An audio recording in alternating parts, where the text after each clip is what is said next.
Assalamu alaikum wa rahmatullahi wa barakatuh. Mes frères et sœurs, que la paix soit sur vous. Dans cette vidéo, je vais vous raconter la suite de l'histoire de notre prophète Mohammed sallallahu alayhi wa sallam.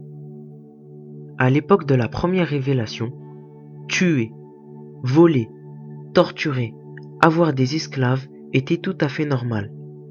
C'est alors que le prophète, paix et bénédiction de Dieu sur lui, fut envoyé par Allah afin de guider son peuple égaré.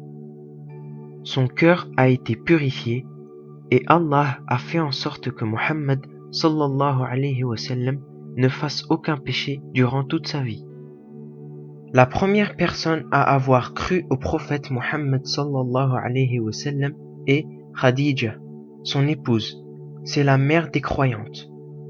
La deuxième personne à avoir cru au prophète Mohammed sallallahu alayhi wa sallam est Abu Bakr as-Siddiq radiyallahu anhu. C'est son meilleur compagnon et c'est le premier calife après la mort de notre prophète, paix et bénédiction de Dieu sur lui.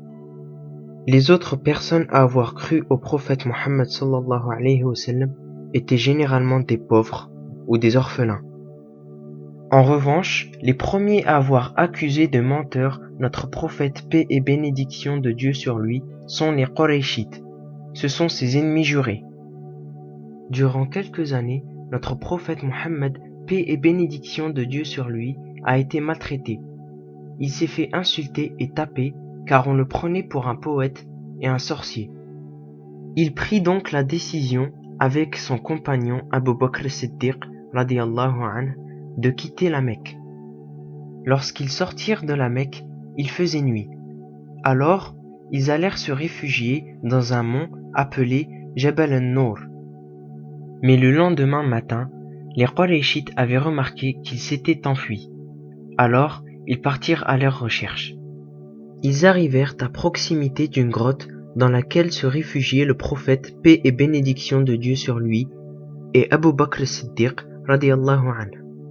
Mais les Qurayshites étaient persuadés qu'ils n'étaient pas présents dans cette grotte car il y avait une toile d'araignée et un nid d'oiseau. C'était Allah qui les avait sauvés. Alors, les Qurayshites s'en allèrent déçus. Nous verrons la suite de l'histoire dans la prochaine partie. À très bientôt, Inch'Allah. Wassalamu alaikum.